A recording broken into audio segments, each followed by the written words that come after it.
Hi అన్న, అందరికీ నమస్కారం. నా పేరు యేసు. అనకాపల్లి జిల్లా నక్కపల్లి మండలం చిన్నదొడుగుల గ్రామానికి చెందినటువంటి దొంగల శ్రీని గారి పరిస్థితి చూస్తే చాలా అంటే చాలా హృదయ విదాకరమైన సంఘటన. గత కొన్ని నెలల క్రితం తను కొబ్బరి చెట్టు నుంచి పడిపోవడం జరిగింది. ఆ పడిపోవడంతో తనకి ఈ వెన్నుపోస అనేది ఇక్కడికి విరిగిపోవడం జరిగింది. ఆ విరిగిపోవడంతో తను పూర్తిగా ఈ మంచానికి పరిమితం అయిపోయి ఉన్నారన్న. అటు చూస్తే నెలలో నిండినటువంటి బాబు వాళ్ళ భార్య కూడా నిరుపేదరికంతో చాలా అంటే చాలా సతమతం అవుతున్నారు. వాటి చూస్తే కనీసం వాళ్ళకి ఉండడానికి కనీసం ఇల్లు కూడా లేని పరిస్థితి అనమాట. గత కొన్ని నెలలుగా తను కనీసం హాస్పిటల్ కూడా వెళ్ళలేని పరిస్థితిలో కేవలం ఈ మంచానికి ఇలా పరిమితం అయిపోయి ఉండడం జరిగింది. తన వెన్నుపోసకి ఒక ఆపరేషన్ అయితే చేయాలన్నా దానికి సుమారు 4 నుంచి 5 లక్షల వరకు ఖర్చు అవుతుందని తెలియజేయడం జరిగింది. వీళ్ళ పరిస్థితి చూస్తే కనీసం ఉండడానికి కూడా ఇల్లు లేనటువంటి నిరుపేదలన్నా వాళ్ళ స్తోమతకు మించి వచ్చినటువంటి కష్టానికి వాళ్ళ జీవితాలు ఇద్దరు కూడా కుదిలైపోవడం జరిగింది. అందరికీ నమస్కారం అన్న. నా భర్త కొబ్బరి చెట్టు నుంచి పడిపోయాడు అన్న. పడిపోతే తనకి ఎన్నుపోసి ఇరిగిపోయింది. ఎన్నుపోసి ఇరిగిపోతే తను ఇప్పుడు నడవలేని పరిస్థితిలో ఉన్నాడన్న. తను అసలు ఏ పని కూడా చేసుకోలేని పరిస్థితిలో ఉన్నాడన్న.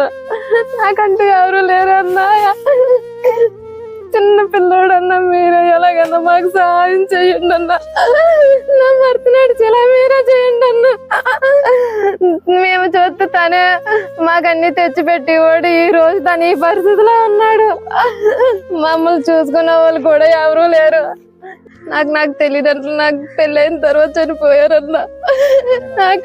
నాకంటే వెనక ముందు కూడా ఇంకెవరు లేరన్నా. అన్ని తనే అనుకున్నాను నేను. కానీ ఈ రోజు తనకి ఈ పరిస్థితిలో ఉన్నాడన్నా. ప్లీజ్ అల్లా ఎలాగైనా మాకు సహాయం చేయండి అన్నా. ఒక్కసారి మీరు ఈ కుటుంబాన్ని చూసినట్లయితే తన వయసు చూస్తే 24 సంవత్సరాలన్నా. 24 సంవత్సరాల వయసులో తన తల్లిదండ్రులు ఇద్దరు కూడా చనిపోవడం జరిగింది.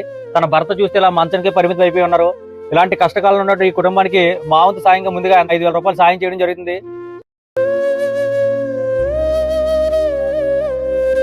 వాళ్ళ పరిస్థితి చూశారు కదన్నా. తనకి ఇప్పుడు ఆపరేషన్ చేయాలంటే సుమారు 4 నుంచి 5 లక్షల వరకు ఖర్చు అవుతుంది. వాళ్ళ పరిస్థితి చూస్తే కనీసం హాస్పిటల్ మెట్లు కూడా ఎక్కలేని స్థితిలో ఇలా మంచానికే కొన్ని రోజులుగా పరిమితమై ఉండిపోవడం జరిగింది. ఈ డిస్ప్లే మీద వాళ్ళ యొక్క phone pay number, account number 2 కూడా పెట్టడం జరిగిందన్న.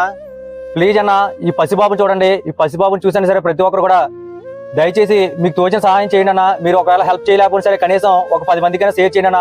తద్వారా సరే ఈ బాబుకి వాళ్ళ నాన్నగారికి అయితే మంచి జరుగుతుందని మేము అనుకుంటున్నాం. ప్లీజ్ అన్న, శ్రీనారాయణ ఆదుకోవడంలో మాతో పాటు మీరు కూడా ఎంతో కొంత మీకు తోచిన సాయం చేయండి అన్న. మీరు సాయం చేయలేకపోయినా కనీసం ఒక 10 మందికైనా షేర్ చేయండి అన్న. రిక్వెస్ట్ అన్న, ప్లీజ్ అన్న.